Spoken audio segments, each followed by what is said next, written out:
Welcome to Cartoonist Kayfabe. My name is Ed Piskor. I'm Jim Rugg. And we take a look at John Stanley's Little Lulu comics today on the channel. But first, hit up our Patreon. Depending on your level of support to Cartoonist Kayfabe, you're getting offered all the videos that we record before anybody else gets to see them. And at this point, we have a nice cache of videos that are done that we haven't released to the public yet. Completely mitigates the Kayfabe effect. But the vids are brought to you by the books that we make. On the stands right now, man, I have two trade paperbacks of Red Room out there. It's the 10th anniversary of Hip Hop Family Tree, 4 volumes of that, but we are collecting an omnibus edition in late 2023 that is going to collect all of Hip Hop Family Tree, plus 140 pages of art and extras are going to be in that edition. It's the best book I ever made. Please support that. 3 volumes X-Men Grand Design, and the occasional WYSIWYG you're going to find out there. Jimmy has Street Angel, Princess of Poverty. It's going to be out it's going to be out sooner than later. It's a good companion piece to Street Angel, Deadliest Girl Alive collection, and both those volumes will comprise of all existing Street Angel comics. Jimmy's Hulk Grand Design is out there right now. It is going quick, so if you see a copy, scoop it up because you might not get a second chance for quite a while. And without further ado, man, let's bring out our sacred scripture. A Smithsonian Book of Comic Book Comics. Has book in the title 2 times and comics in the title 2 times, so you know it's got to be gravy. They knew what they were doing. This is before we had all our marketing terms of graphic novels and whatnot. Yes. Amazing. You see from this very volume right here, man, it's a well-read book in the Eddie P. library, man. Well, I remember scooping it up at Woodlawn Flea Market when I was maybe still in the single digits of age. Read it incessantly, and it actually got me thinking, man, about like my relationship with old comics. And I don't think it exists that way for young people nowadays because it's just everything's so accessible. When I would have access to even a reprint of an old comic, kind of by virtue, just signals getting crossed weird to my young brain, like because it's worth a whole lot of money, it has to be respected as like for the craft of it. Like it is your honor to get to read the Superman story from Action 1 or the Detective Comics 27 first appearance of Batman. So like the respect levels that I have for all of these comics in here is super elevated, but I defend myself by saying that it's all great fucking comics, and Little Lulu is no exception. Yeah, I think my first exposure to like Little Lulu and John Stanley, there was a Tom Devlin comics journal that he guest edited and had all kind of different stuff. It was felt like a different issue, because they were covering all this stuff, and he was a big advocate of John Stanley. And now he works at Drawn and Quarterly, and they're reprinting tons of great John Stanley stuff. 13 going on 18, Melvin Monster, Little Lulu, Nancy comic books. So. Quite an artist, very respected, was a peer of like Walt Kelly was working at Dell at the same time. Like they would sometimes bump into each other at the office, before Walt Kelly goes off to do comic strips, was doing comic books, kind of a peer of Carl Barks.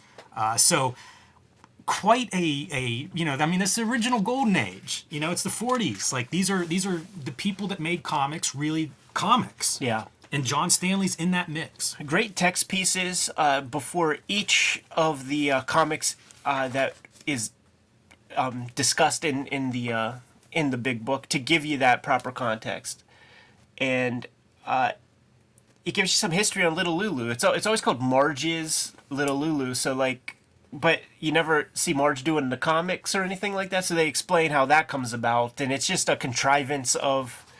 What is it, Saturday Evening Post or something? Yeah, they were one panel, kind of like Dennis the Menace, like the Hank Ketchum Dennis the Menace versus like the Dennis the Menace comic books. And this was common. You would license this stuff. It goes on to become, Marge's Little Lulu goes on to become like a spokesperson for Kleenex and things, like it's used in advertising. Imagine those big contracts and things, like this is the Michael Jordan with Nike before they're going to like celebrities and sports people. It was comics.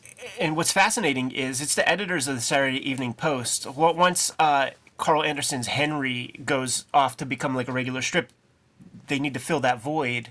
So they just tell Marge, like, hey, can you come up with something? Here's a name, Little Lulu. Like, she basically says she draws Henry with pigtails and an upturned nose. and she gets the copyright to it. Like, she benefits from all that stuff. Oh yeah, she gets paid for. That ain't your Marvel DC contract. That's man. exactly right. Every one of these John Stanley Little Lulu comic books, she got paid too. So, and good for her. Stanley's name's always associated with Little Lulu, and often it's the first comic that comes to mind with John Stanley. It's his masterpiece. But he only, the line art that you see is almost always from somebody else. He wrote and drew the first 2 right. of 150 issues.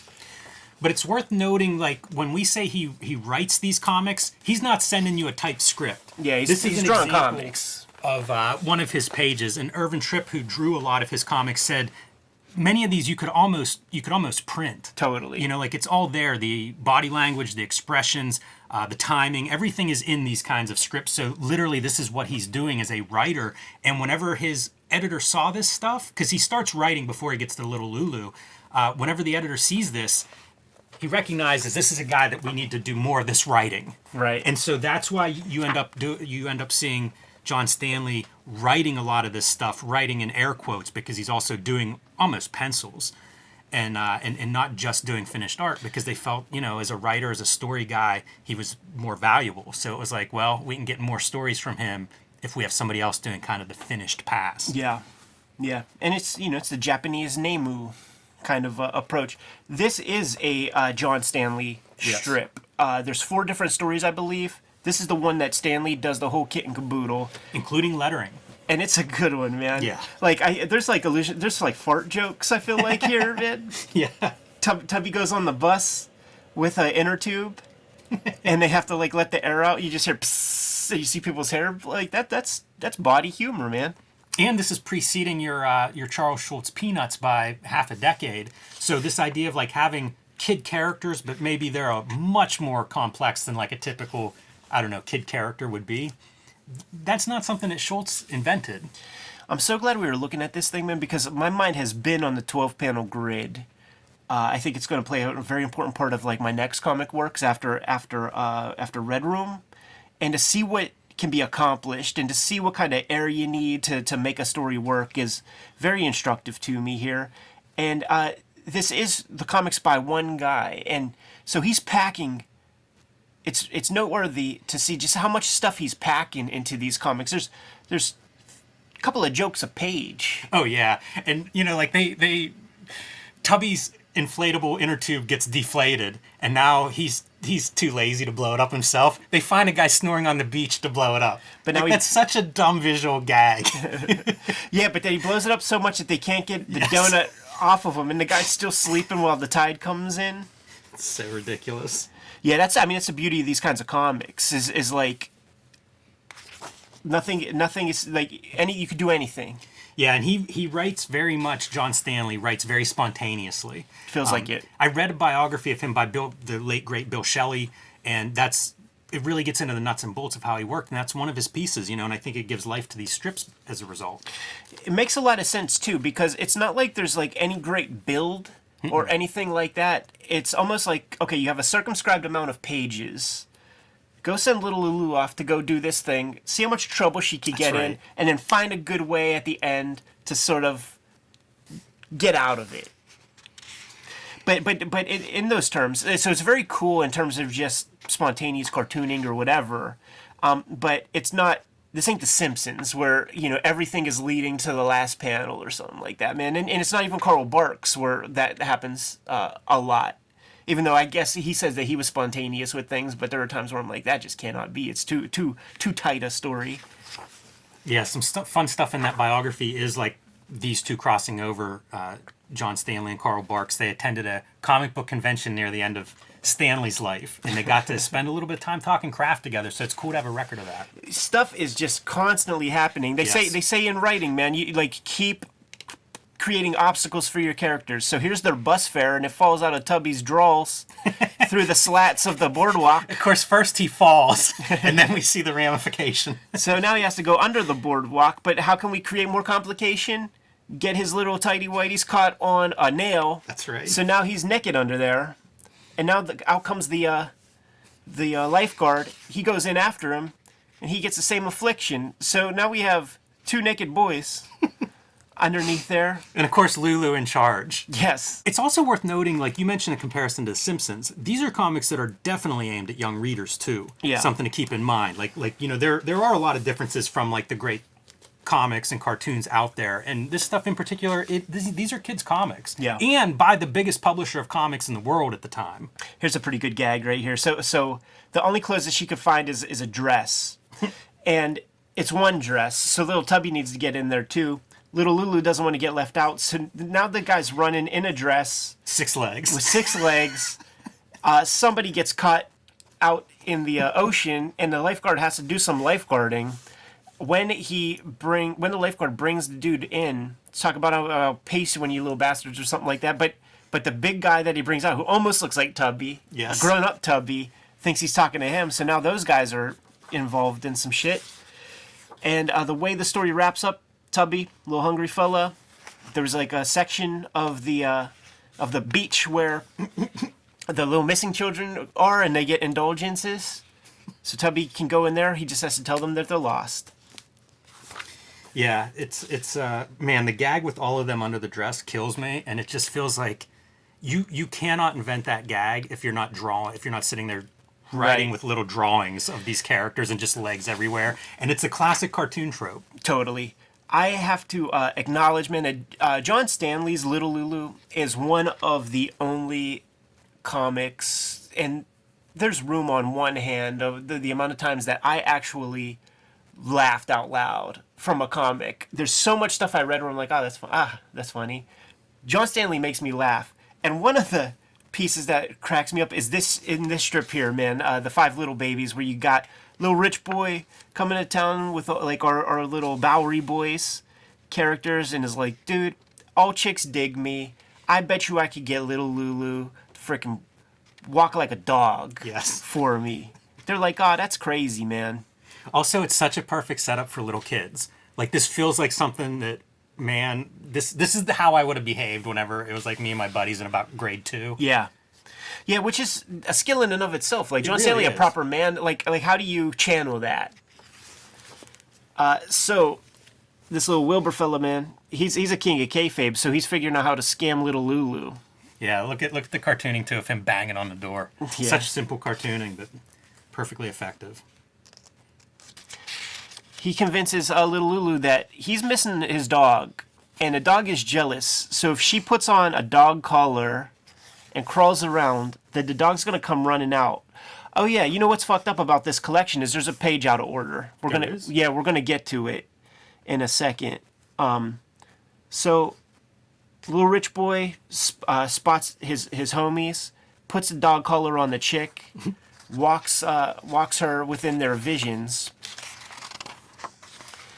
And then we flip the page, and these 2 pages are out of order. It's still little. Oh yeah, you're right. Yeah, because it all has to do with this like little girl. So that's a fucked up thing with this book that kind of bummed me out. I didn't even catch that. Yeah. So he makes good on his claim.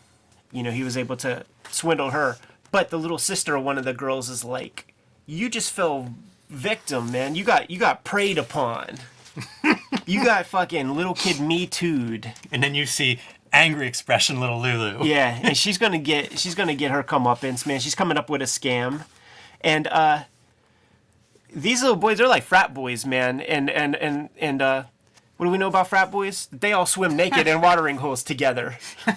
Because this is very gay right here. That's hilarious. So all the naked little boys are doing their Stand By Me gimmick, while little Lulu and her dusty little friend take all their gear, come back. It's cool because like we were playing with the 12-panel pages before. Now we're doing an 8-panel grid. Sure. So the 4 boys, tiers. the boys are all naked, and the girls bring them diapers to wear. It's preposterous. Like, if I just said, "Hey Ed, here's the story," you'd be like, "There's no way that can work." And you read it, and I feel like all the motivations, like, it makes perfect sense. There's no point where it's like, oh, you got to suspend disbelief that Lulu's going to bark like a dog or whatever. It's real fluid how they go from moment to moment.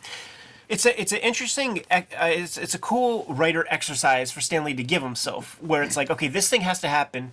Now, you know little Lulu How the fuck are you going to get her to do that? You got to think about that. Right. And the Pixar rule would be, you come up with 4 things and you don't do the first 3 because those are the obvious ones. So now we're coming into the space of some of my favorite gags in all the comics we're going to look at here today.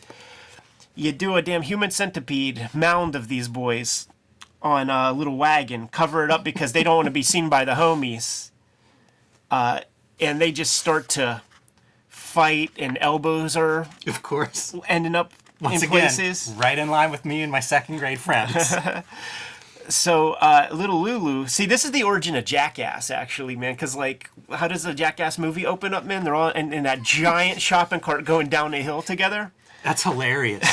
All you have to do is put them in diapers. That feels like it'd be right on point, too. I've seen a lot of diapers on I Jackass. think a couple of them might have been in diapers on that sequence, man. And look at this. It's the boys in the neighborhoods who say the word fellers and shit. So these are kids from the other side of the tracks. Which is, again, the perfect setup. Like, if you're going to maximize your revenge on these boys, you got to put them in front of their rivals. Totally. In the most vulnerable of states. But the little rivals, little Bowery Boy kids, they don't even get that far enough to see who the homies are. They just see a wagon full of freaking feet. So many feet. They're about to pass out. And they keep yelling and telling the people of the neighborhoods. And then this panel's great because you see population of, like, inside each of those apartments. Very Crummish. Like, one of those pieces that you would see Crumb lean on in the future. So look at that amount of people. It's amazing. Again, if you're going to do revenge, this is it. This is payback. For the big reveal. Take off the tarp, and there you go, man. One of the most vulnerable things that could happen to a crew of young boys. I also love at the end, they're like, why would Lulu do a thing like this to us?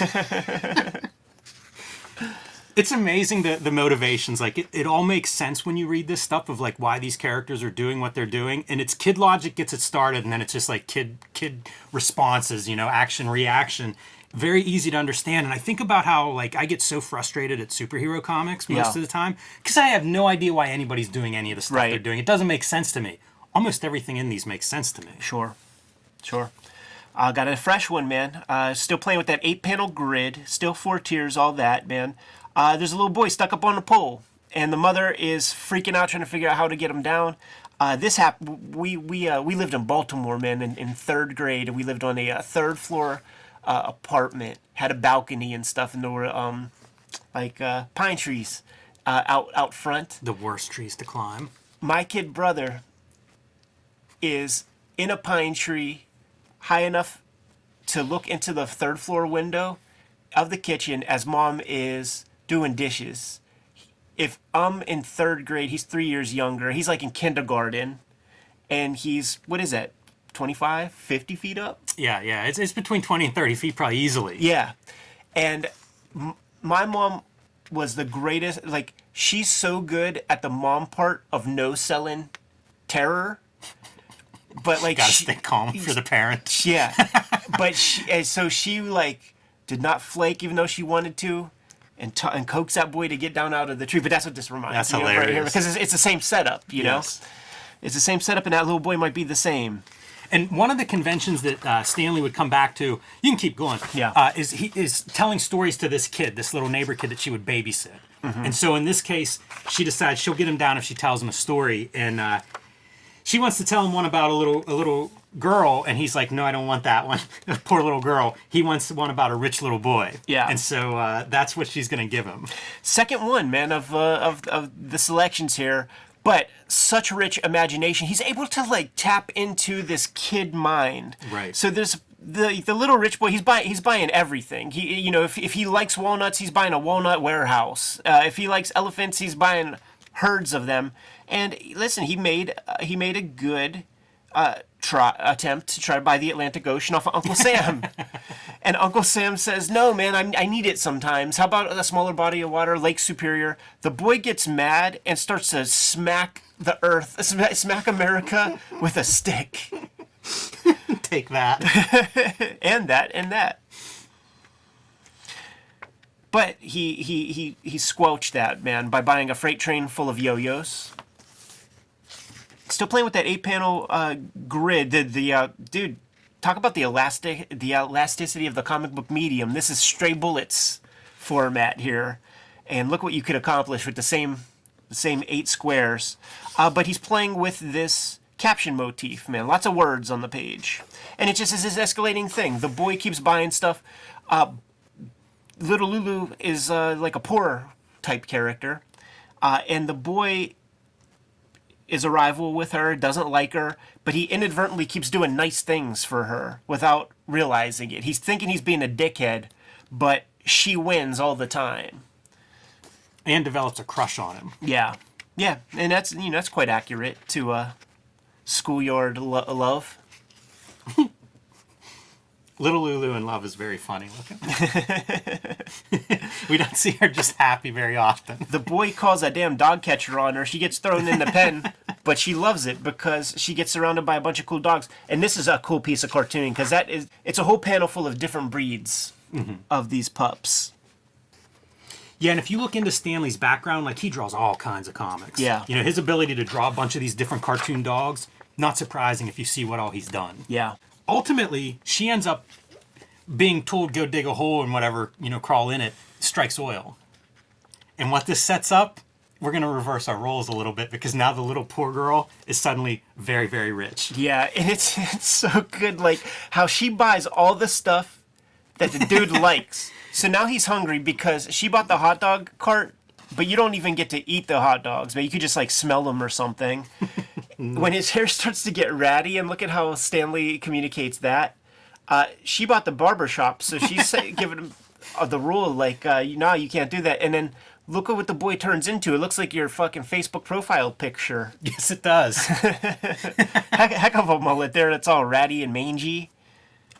So just he's a rich boy but can't buy anything, so he's as poor as anybody. And then that's enough to get the little boy down off the pole. Very angry that Lulu's double-crossed him in this storytelling. Yes, and I think you need the last panel to explain exactly what the heck happened there.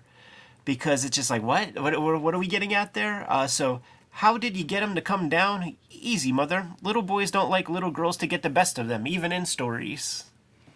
Yeah, it's that's kind of what he does in all of these stories. Yeah. That's the Little Lulu motto, is her getting in some kind of competition with usually with the boys in the neighborhood, and then it's on. It's war. We're just one-upping each other. We've got a detective comic in this last one, man. Amazing. Little Tubby becomes the spider, I believe. This must have been, if you're thinking 40s, like the spider being a pulp character may have still been around. Like when he says the spider spins again, like readers might know the spider. Yeah, and then when I was reading about that in a text piece at the beginning, right? And I'm like, okay, is he going to have, look like Green Hornet and have a little domino mask? No, he looks like Mexican or something. Just a mishmash of stuff. And this is all based on Lulu's dad shaves off his mustache. Yeah. So Tubby is suggesting that Dad is doing that to prevent himself from being recognizable to the feds. So he contrives all different ways to get access to the house to search for a bunch of money that might have been taken from a bank or something. Because I guess Dad works at a bank. That might be my question if I could talk to John Stanley, is tell me about Tubby's costume here. Right, yeah. Like a damn hula skirt. Bizarre. And a Charlie Brown shirt. The mustache, like it's just all over the map. Yeah. There's always like Keystone Cop type firemen in these kind of comics. Yeah, the old gag of like having the firemen come to get somebody out of like a tree or second story or whatever was, rescue a cat from a tree. Did this used to happen? Is this a common thing in life? Certainly is in pop culture of the day, It sure is.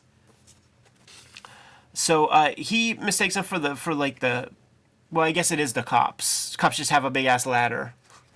And Tubby comes running out. No, he's not the bad guy. He's cool, he's innocent. The cops ain't even, they're like, kids should be seen and not heard. Shut the fuck up. Yeah, they're not interested in it at all. And when old Mr. Lulu gets back in the house, by the way, this is also one of those pop culture things whenever somebody has something hidden, or like somebody sneaks into somebody's house to look for stuff, and everything is completely unturned. Yes. And all over the place. Like no hint of stealth. No. Whatsoever. You know that somebody's on to you. Yeah. The spider spins again. There it is, man. Little Lulu. We had this channel for damn near 5 years, and this is the first John Stanley Little Lulu that we showed off on the channel. I don't think it'll be the last. No, and I would recommend, this is something that I had read, Ed, when you were on Manga Quest. This was something I picked up and finally got to read. Bill Shelley's authored a number of these biographies of cartoonists, and I recommend any of them. All the ones that I've read have been great, and they're giants. Like most of the people he's written about, they're big cartoonists in history. So yeah, rest in peace, Bill Shelley, man. Like I got to know him just a little bit, and to me, he's like one of those key figures that preserved comic book fandom through his Hamster Press book collections of Fandom's Greatest Comics, where you get to see, you know, Klaus Janson stuff that he did before he was a pro, and Frank Miller and guys like that. He created an encyclopedia of all the names, the big important people of comics fandom that I refer to on a regular basis when we do these. Massive contribution. Yeah. Rest in peace, man. The other place that you may find Little Lulus at home if you haven't read any, and go read these. You know, like we talked about Calvin and Hobbes, and I said read them at night before you go to bed. You'll be in better moods. I'd say the same thing with Little Lulu. Dark Horse reprinted a bunch of these in the early 2000s. Yeah. They can be spotty to find, but you might find those on a shelf in your local comic shop, and if so, they're very affordable copies if they haven't been marked up for being out of print. Yeah. But, you know, just cheap reader copies is what those things were, and guess what? They blew out. You know, like people bought them all because they're great comics, but you can still find them because there were a lot of those printed. Yeah, they don't make them like they used to, man. And this is just one of the great contributions of comics that informed many of the great creators who would come afterward, from the guys in the undergrounds to your Hernandez brothers and Dan Klauses and people like that, man. Kayfabers, like, follow, subscribe to the YouTube channel, hit the bell so that we can notify you when new vids are available, and got to make you guys aware of our Patreon. Hit the link in the description below. Support the Cartoonist Kayfabe channel through the Patreon, and if you support us at the highest level, you're getting all the videos before anybody else. And if you're up early enough, you're watching the live stream recording session as we put these vids together.